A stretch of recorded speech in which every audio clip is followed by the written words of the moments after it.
me to hawk Kangen water. I don't sell Kangen water machines. The Enagic company doesn't call me up and say, come on, sell more of our machines. I know the people that run the company, but I don't do Enagic events. I mean by Super Saturdays or things like this that are sponsored Enagic events. I do private events. I do a lot of events that a lot of Kangen water people are involved in. And I do it because I believe in it. What's the number one thing we tell cancer patients to do? No, we don't tell them to do anything. The number one thing that we recommend that we would do if we had cancer like someone, gotta be careful with this stuff, is Kangen water. Well, we recommend the Relive too, but the Kangen water, because I do it because I researched it and I know the science behind it. And I know that if you guys are Kangen water drinkers, Kangen water distributors, you probably have a good grasp on the science behind this. That's the reason. I remember the first Kangen water meeting I went to about 11 years ago because I was trying to find what cancer patients could drink.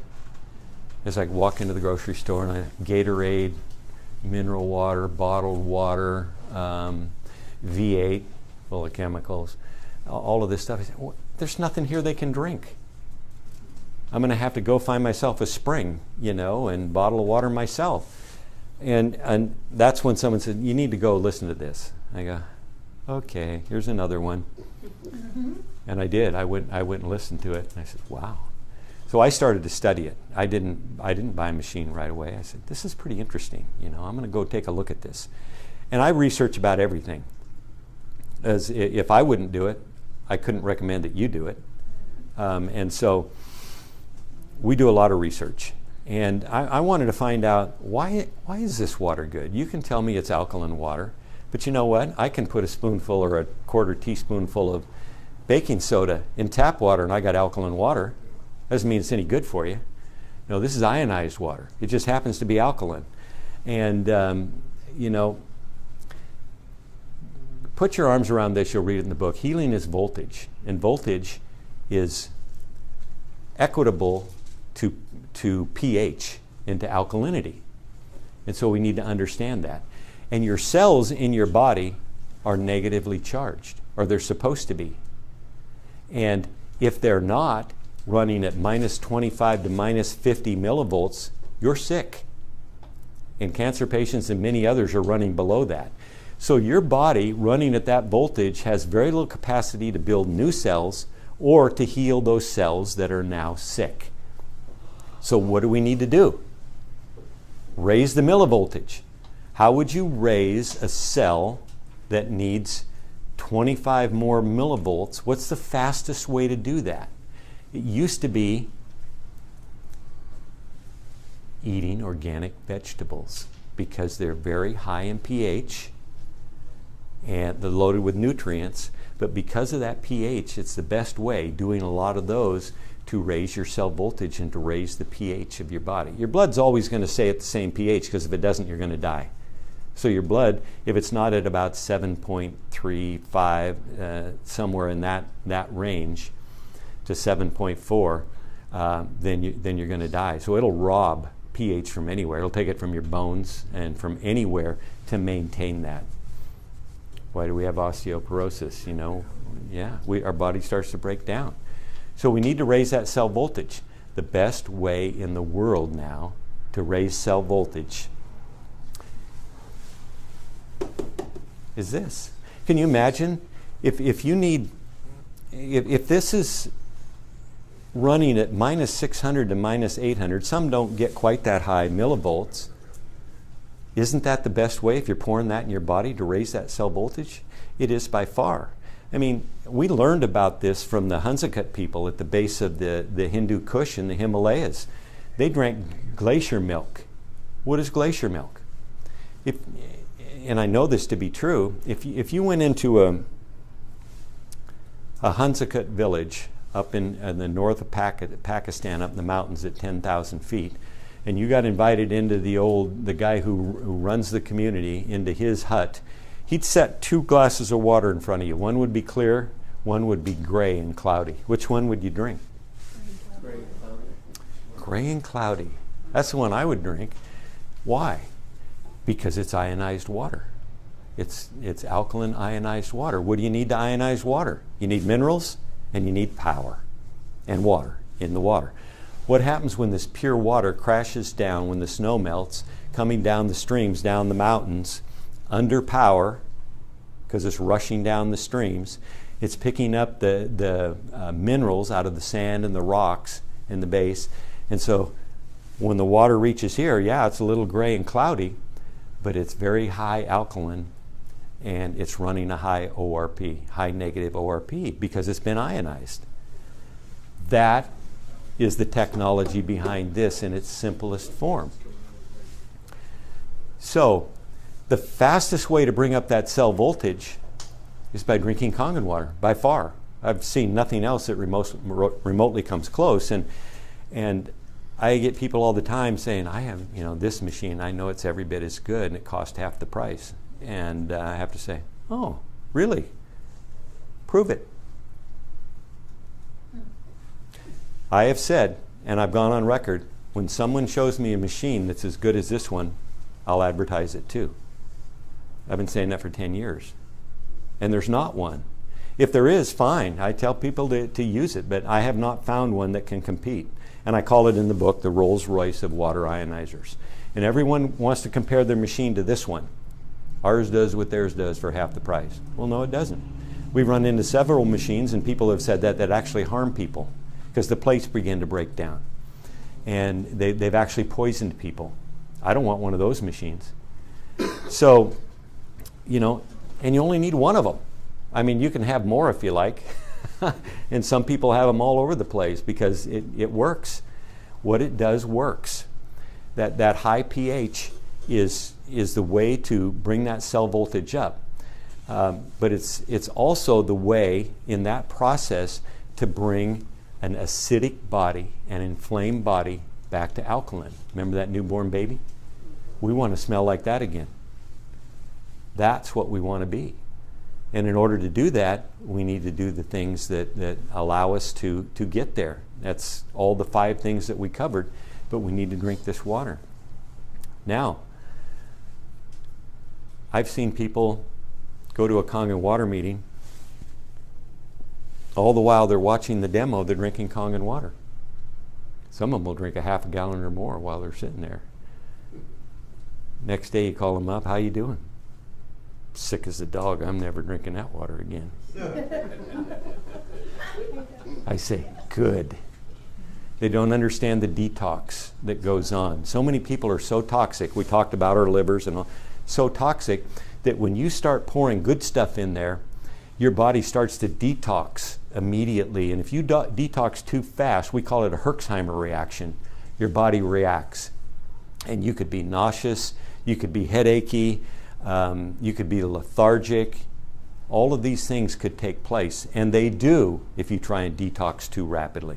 That's why generally, depending on the person, some people can just drink the 9.5 right out of the chute, 9.5 pH. Other people, they got to start low at the 8.5 and work their way up. What about the 11.5? What do you think? Magic Company says don't drink it. Just watch your vegetables in it, right? Well, you should do that. First time I did that, I went, what?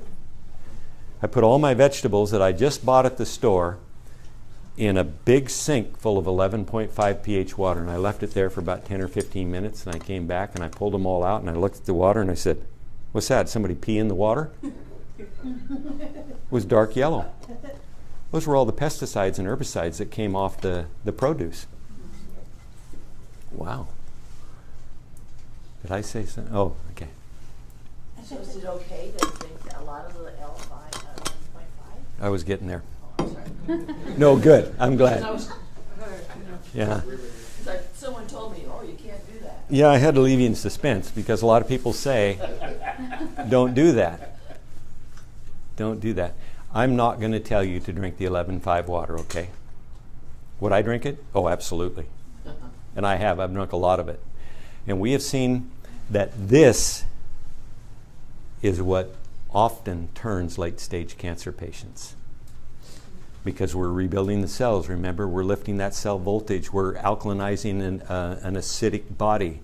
we're pouring this water that doesn't stay in your stomach. It zooms out as fast as it can. It probably starts absorbing in your mouth and in your throat into the cells. It's because of that low rate of cells glomming onto each other, and it reduces the rouleau in your blood. Anyone know what that is? You ever see a picture of someone's blood where all the red blood cells start sticking together? They don't function as well. They don't carry oxygen as well, and you struggle and suffer with that. Gee, I've seen pictures of after people drank Kangen water, and guess what? The cells separate, especially the 11.5. They separate. Well, what happens when you put 11.5 into fats, into oils? Doesn't it emulsify those oils? So it makes sense that to the rouleau in your blood, it will separate those cells that want to stick together, and it will better oxygenate your body. I mean, there's so many things, so many benefits, let's say, of drinking this water, and I can't think of a reason not to. I can only think of more and more reasons. But to go further on the answer to the question on the 11.5, no, we don't recommend anyone drink it. We just say that, well, if I was in your situation, this is what I would do. And if I was a stage 3 or stage 4 cancer patient, I'd be drinking it. And Louise taught me this. I'm not going to tell you her last name. Louise was a lady in her 70s who went to her chiropractor and said, well, doc, this is the last time I'm going to get to see you. And he says, well, why? He says, well, I've just been diagnosed with stage 4 lung cancer. And the doctor gave me a maximum of 90 days, and he told me to get my affairs in order. And he says, oh, gee, I'm sorry for that. I wish you'd have come and seen me earlier about this. And she says, why? He says, well, I've got some water I want you to try. And she says, well, I don't know. I guess I got nothing to lose. I will. So she started drinking the 9.5 water and started to feel a little bit better. And she says, is this the strongest stuff you got? He says, well, no, we have the 11.5, but no one recommends that you drink that. That's for da-da-da-da-da. And she says, I got 90 days to live. What do I have to lose? She started drinking a gallon a day. 120 days, there was no cancer in her body. Her son had called her during that period saying he had just returned from the doctor. He had stage 4 Hodgkin's lymphoma. Doctor says, I'm going to die. I verified these stories, incidentally. These aren't just old myths. And she says, hold it. Hold where you are. I'm coming down to see you. And he was in Southern California. She packed up her machine. She went down to Southern California. They both drank the water. 90 days, he was back to work. No cancer in his body. So, no, I'm not going to tell you to drink this water. I'm going to tell you that I would, and if I were a stage 3 or stage 4 cancer patient, I would drink it, and I would drink lots of it. Normally, what we say is start out slowly, starting with, if you're up to the 9.5 and drinking a lot of 9.5, you want to get more and more as you can, then start drinking about 4 ounces 3 times a day of the 11.5, and the rest in 9.5. And then every 2 or 3 days, these are for people who are worried about Herxheimer's or detox reactions. And when you have stage 3 or 4 cancer patients, they're very sick and very toxic. And so we try and start them more slowly. If there's a Herxheimer reaction, we'll back off a little bit, but we'll increase by another 4 ounces about every 2 or 3 days, or whatever can be tolerated, until we get to drinking all 11.5 all day. And if you can get to a gallon, it's better. If you can't, get to what you can get to. Do it for 90 days. And then in 90 days, we revisit it. We've never seen anyone harmed by taking something this high a pH. 11.5 is a high pH because it is 100 times more alkaline than the 9.5 water. But I have seen cancer patients use cesium chloride. Cesium is a mineral, and this isn't the radioactive cesium.